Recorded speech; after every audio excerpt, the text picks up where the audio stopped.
Y las relaciones básicas o las relaciones principales que un individuo debe de tener y que debe ir desarrollando en cada uno de estos grupos, la primera era la de necesidad.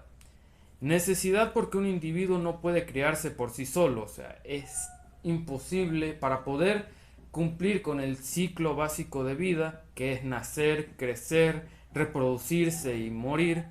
debe hacerse en comunidad, porque un individuo simple y por sí solo jamás va a poder hallar alimento, jamás va a poder hallar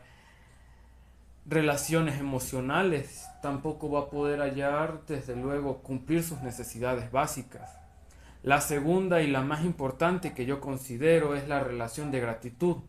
porque desde niños siempre se nos educa que debemos de ser gratos tanto con nuestros padres como con nuestras madres. Pero una vez que nosotros salimos de nuestra familia y tenemos que ya tener contacto, por lo menos una vez que uno se es adulto y debe tener contacto con su primer trabajo, uno se da cuenta de que esta relación de gratitud suele ir un poco más allá. Si nos damos cuenta, las relaciones de negocios,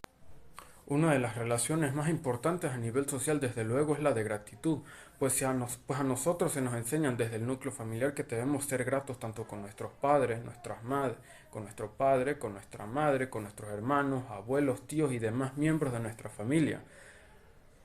Es dentro de esta relación de gratitud en donde uno empieza a sentir respeto hacia los demás miembros de nuestra familia.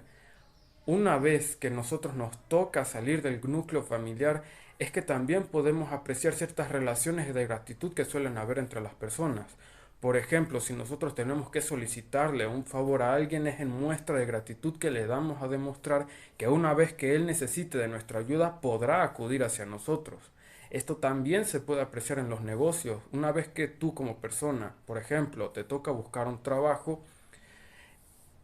es en forma de gratitud que es en forma de gratitud que a nosotros se nos es remunerado el trabajo que nosotros realizamos. A su vez esto sucede en viceversa. Si nosotros necesitamos o requerimos de un servicio, es en forma de gratitud que nosotros damos un pago a la persona que nos ofrece dicho servicio para que él se pueda sentir gratificado y se pueda sentir remunerado por el servicio que está ofreciendo. Tanto es así que normalmente si estas relaciones de gratitud no se dan dentro de una sociedad, los negocios normalmente siempre tienden a caerse o a verse desestructurados, incluso rotos, si se puede decir así. La tercera de las relaciones es la de utilidad, porque es con el objetivo de ser útiles a la sociedad que a nosotros se nos suele mandar a una escuela básica, a una escuela secundaria, a una educación universitaria. La idea es poder agarrar habilidades, habilidades a las cuales nosotros podamos ser útiles en un futuro y podamos ofrecérselas a cambio a la sociedad. Perdón, a cambio a la sociedad. A cambio a la sociedad. Desde luego es necesario que una persona sea útil y tenga algo que ofrecer, porque es de allí de donde se saca el sustento para uno poder conseguir en el futuro un buen trabajo y una buena posición social. La cuarta de las relaciones es la de derecho, pues una vez que uno ya tiene sus primeras experiencias por fuera del hogar y ya dentro de la sociedad, ya como persona adulta, es que nos damos cuenta de que tenemos derechos. Derecho a la vida, derecho a hacerlo, a planificar nuestra propia vida como prefiramos, derecho a la libertad de expresión, también tenemos derecho a tener nuestra propia propiedad privada. Y es cuando se nos falta alguno de estos derechos cuando siempre podemos ver a nivel histórico que se suelen desatar distintos conflictos sociales y distintas revueltas y revoluciones, como lo puede ser la Revolución Francesa, el Holocausto en la Segunda Guerra Mundial, las revoluciones rusas o guerras de independencia y etcétera. Es muy importante que el individuo, ya una vez esté dentro de la sociedad, sea muy consciente de los derechos a los cuales él puede hacer ejercicio. Pero para poder hacer ejercicio de los derechos de un individuo también se deben tener deberes. También se debe saber que a cambio él tiene algo que ofrecer a esta sociedad y también tiene que cumplir con ciertos parámetros. También uno de los deberes que se suele derivar de estas relaciones es la relación de la obediencia y el acatamiento a la ley. Pues obviamente una persona para poder garantizar el funcionamiento dentro de la sociedad tiene que saber que hay límites y tiene que saber que él también debe ser un contribuyente. también está el acatamiento y obediencia hacia las personas, saber que se debe de ser obediente con y para nuestros superiores dentro de una estructura social. Y otro de los deberes que se deriva, uno de los más fundamentales que se deriva de la relación del derecho, es el derecho a la educación, tanto doméstica como básica, como educación secundaria, y tanto como lo es la educación universitaria y la de civilización. Pues obviamente el ejercicio para poder hacer pleno ejercicio de los derechos se debe de ser educado y se debe de saber respetar a las demás personas. Por último, y para ejemplificar mejor cómo funciona mejor para ejemplificar mejor esto de cómo funciona la moral,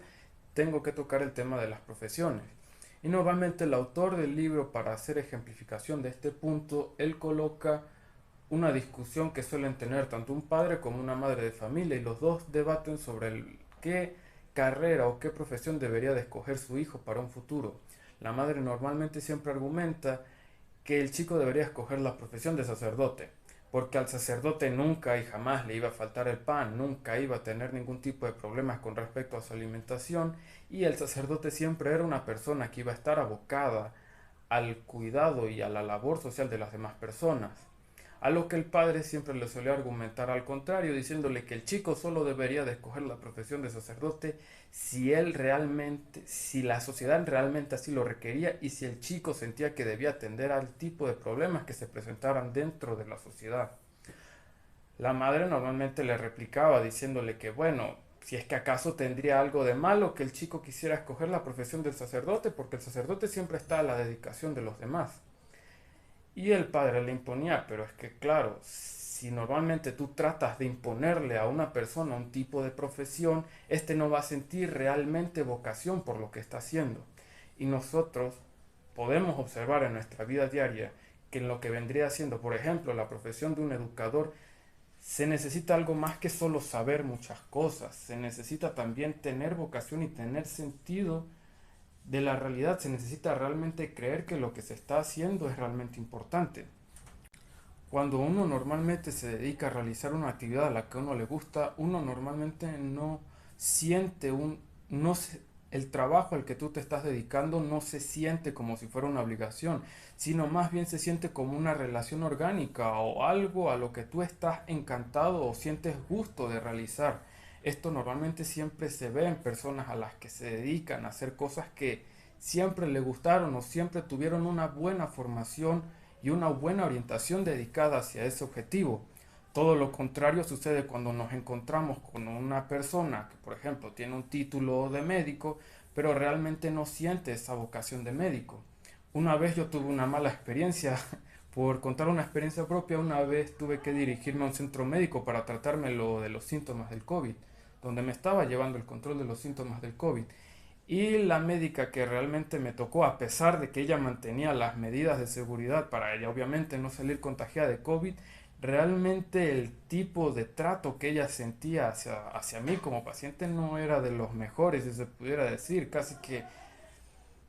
que lo mantenía uno, por así decirlo, apartado así, y el trato era bastante tajante y un poco grosero. Me recuerdo que yo le trataba de pasarle los papeles así, mostrándole mis exámenes del COVID, y ella los tomaba así como que, diablos, casi que a 5 metros de distancia, y normalmente eso se suele sentir muy disgustoso. También podemos observar que, por ejemplo, un ingeniero, una persona a la que se le suele encargar un proyecto, tiene plena responsabilidad de lo que vaya a ocurrir dentro de su obra. Por ejemplo, si esta persona desempeña un mal trabajo y no es realmente consciente de la responsabilidad que tiene, esto podría acabar en una catástrofe. Un arquitecto, por ejemplo, encargado de diseñar un edificio, si las bases de su edificio no están bien diseñadas a la hora de la construcción y a la hora de que el edificio ya esté construido, esto puede implicar una catástrofe. El edificio podría caer derribado y esto podría implicar incluso en cientos y